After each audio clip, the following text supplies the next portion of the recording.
Sebuah roh yang tersiksa yang berteriak melalui badai di gunung. Tinggi di puncak-puncak dingin dan tak kenal ampun dari pegunungan Alpen Prancis, terletak sebuah desa kecil yang terlupakan bernama La Salette. Lokasinya yang terpencil, terpisah oleh medan yang liar dan bersalju, membuatnya tetap tak tersentuh oleh dunia modern.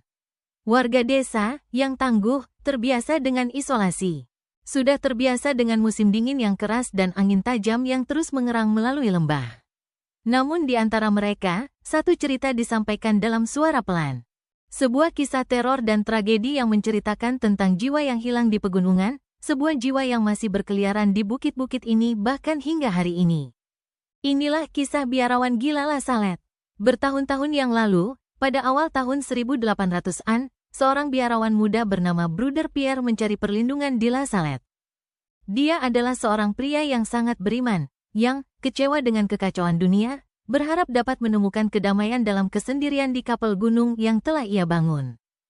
Dia mencari bukan hanya isolasi dari keramaian masyarakat, tetapi juga hubungan yang lebih dalam dengan Tuhan, yang dia percaya hanya dapat dicapai jauh dari kebisingan umat manusia. Warga desa, meskipun awalnya penasaran, segera menghormati devosi biarawan tersebut. Rutinitas harian Broeder Pierre adalah satu bentuk penghormatan yang tenang. Ia berdoa di pagi hari, merawat kapal kecil yang ia bangun dengan tangannya sendiri, dan kemudian menghabiskan sisa hari sendirian dalam kontemplasi, merawat kebun kecil yang ia tanam di luar kapal. Hidupnya yang sederhana, didedikasikan untuk kedamaian dan devosi, membawa kenyamanan bagi mereka yang melihatnya berjalan melalui desa, wajahnya tenang, matanya damai. Namun ketenangan La Salette, yang begitu hati-hati dipilih oleh Broeder Pierre, ternyata tidak setenang yang terlihat. Udara gunung sangat tipis dan tajam, dan musim dingin yang panjang dan brutal menggenggam tanah dengan cengkeraman beku. Badai yang datang dengan pergantian musim sangat keras dan tak kenal ampun.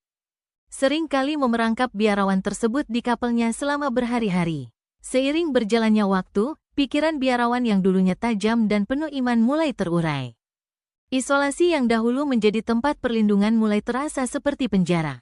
Dan badai yang membawa kesunyian dan ketenangan segera berubah menjadi sesuatu yang lebih gelap, sebuah simbol dari kekacauan yang semakin berkembang dalam jiwanya. Biarawan tersebut mulai mendengar suara-suara aneh saat badai datang, angin seakan memanggil namanya dengan suara yang begitu samar, sehingga bisa jadi hanya tipuan dari pikirannya. Di malam hari, kapal menjadi lebih dingin, bayangannya lebih panjang. Broeder Pierre mulai mempertanyakan dirinya sendiri. Apakah dia benar-benar dipilih untuk kehidupan kesendirian ini?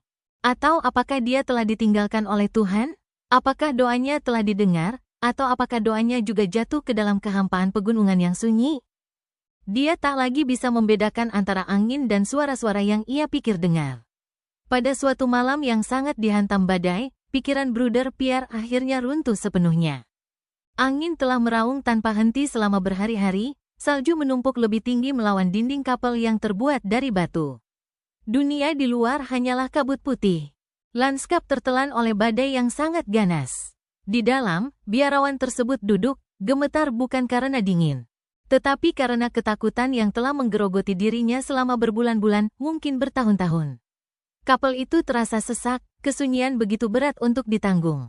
Angin di luar, yang dulunya merupakan teman yang nyaman, kini tampak seperti kekuatan yang mengolok-olok penderitaannya. Doanya menjadi putus asa. Suaranya yang dahulu lembut kini menggelegar di dalam kapal yang kosong, berteriak ke dalam badai. Dia memohon untuk sebuah jawaban, sebuah tanda.